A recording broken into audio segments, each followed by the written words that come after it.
Assalamu alaikum wa rahmatullahi wa barakatuh. Bismillah ar-Rahman ar-Rahim.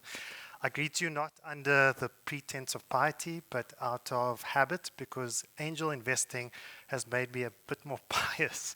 So if you see me at the masjid, is trying to get closer to Allah, but also thinking about the investments. Investments in the seed funding is up and down. It's a roller coaster. And that roller coaster ride is particularly tough in South Africa. The challenges are tremendous, but the flip side is the opportunities are fantastic as well. So when I was thinking about getting some sort of theme or analogy, and since now it's the rainy season, or supposed to be the rainy season, picture being in peak hour traffic on the way to work, because some of us or most of us are in corporates and there's a pull back to work.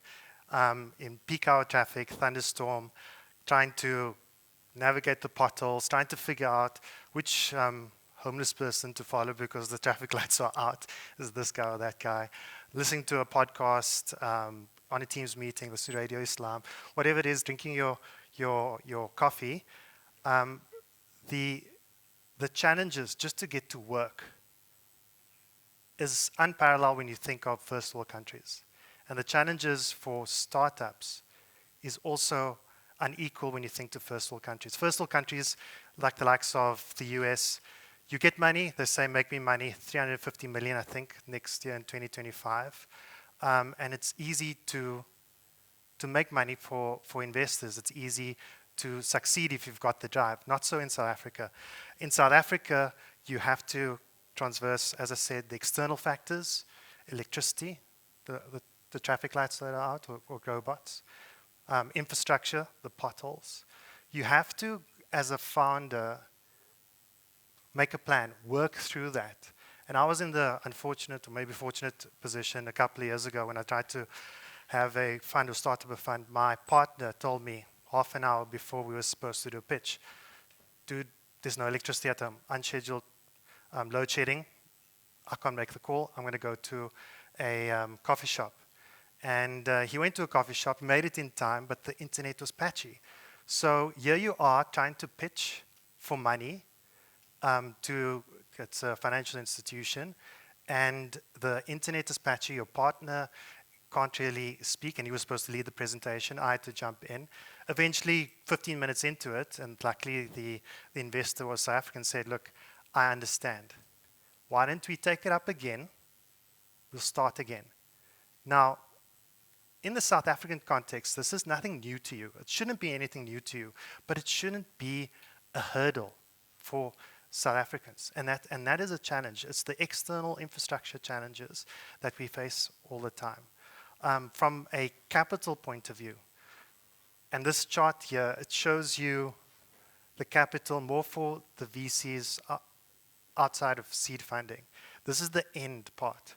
When you look at angel investing or seed investing, it's the beginning part, but you have the end in mind.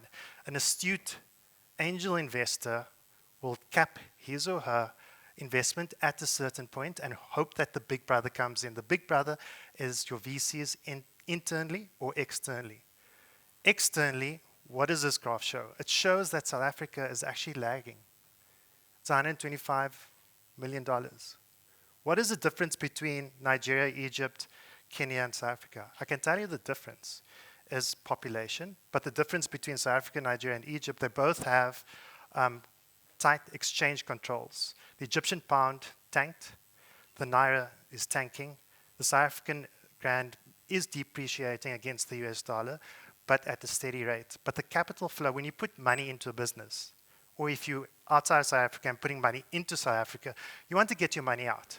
But your money is trapped in Nigeria, you're trapped in Egypt with exchange controls, Kenya's free flow, South Africa, there's certain restrictions, and yet we are not getting the share of the pie. I mean, from key 1 to key 3, $125 million. Not only is the external in slowing down, but internally other VCs are also looking out of South Africa. So why is this important? It's important because, again, in seed funding, you want to have big brother, the VCs behind you, and if they don't come behind you, why do you need to invest?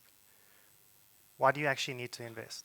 The other challenge in South Africa, apart from the infrastructure, part of the infrastructure, which somehow has abated, is energy security, electricity. Yes, electricity, when last have we thought about load shedding? It's been a while. But if you don't have electricity, you don't have internet access, you can't really do a business. Electricity prices are going to go up. It's going to be a factor. So it is a challenge. It is a challenge. Education is a challenge. Healthcare is a challenge. I mean, I can go on. I'm preaching to the choir. We're all South Africans. We know what's wrong with the country and what those challenges are. But here's the kicker. Each of those challenges are opportunities. South Africa as a startup base is actually a petri dish for us to succeed. Why do I say that? Insurance, health tech. If our health system is crumbling, smart entrepreneurs, smart startup guys will find a solution. We will make a plan. And that dovetails with our with UN 2030 sustainability goals. So, and I've seen personally, with regard to the opportunities, good startups saying, okay, hospitals are collapsing, public care is collapsing, private feels like public. What are the alternatives? Is it in-home? Can I get an app where you can actually click on something and say, okay, I want a private nurse in my home? And can that be a sustainable business? Or is it a locum? Is it someone that says, you know what, I've done my time, I really don't want to have a sustainable practice, I'd rather locum. And that works well with females who want to balance work and home. Insurance. Who's heard of Pineapple? Who's heard of Naked? They've done fantastically well. Most of South Africans are actually underinsured, but yet they saw an opportunity, and these particular founders, to insure South Africans. Clever marketing, brilliant people. I've actually met one or two of the founders, highly skilled people. So there are opportunities out there, and it is unfortunately off the back of the challenges. Another opportunity is us ourselves as Muslims, as investors, as people that want to start up. There was an uncle outside of the room, not in the room, but outside, that came to me and said, look, I gave you R1 million through Josie Angels because we are a syndicated investment arm. It's been 1 month now, where's my money? It's like, it doesn't work like that. We have to have a long-term play. Yes, but I gave you my money, where's my money? Okay, I needed my return. It says, that sort of opportunity within the community to say, look, let's take a medium to long-term view. Let us think about how to empower those that have ideas. Let's just change the narrative from brick and mortar businesses to services, to tech. I think tech in South Africa, within the startup space, is really exciting because you can get scale, it's transferable, you can get someone, a particular investor overseas, to want to invest in and then take it overseas because of all the challenges, the petri dish. It's actually something which the startups can test. But when you look at a graph like this, it doesn't really match up. It doesn't really match up.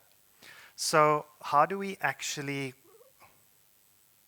take this opportunity through Ummah Tech? I think this is a good conversation starter. P&G, when they go into any given market, they launch, it doesn't create competition, cannibalize the market, it actually expands it.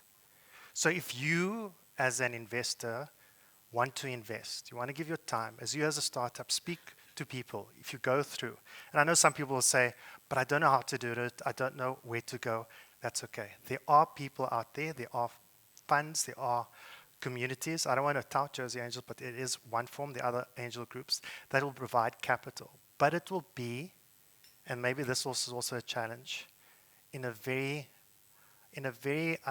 systematic way. Because of all those challenges in South Africa, the due diligence process is quite long. Again, taking what I said earlier, when you go to the US, they'll give you money.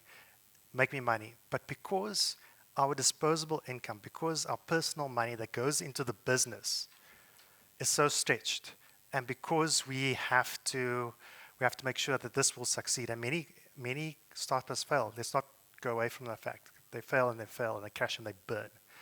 But the due diligence that goes is a bit of a hamstring because startups need money and they need money quickly. And that is a challenge and opportunities. So I can go on for a while, and I'm sure I can bore you on for a bit more, but the challenges are opportunities in South Africa. I do think that tech is a way to go, not only to provide employment, to move the needle for the economy, but also to show the world and put South Africa on the map. I think health tech is interesting, exciting. I think sustainability is also interesting. We've moved the needle from load shedding stage 7, 8, 9, 10, whatever it is. It was almost the maximum. So thought Armageddon's going to come. However, we've transversed that. But within the adaptability, we can have certification startups having credits or carbon credits or other certification process. So it's an opportunity. Opportunities are there. Challenges are there. We need to come together. We need to invest. We need to have more hope than fear, not only in our lives, but our investment structures as well. Jazakallah. الله الله اغفر لي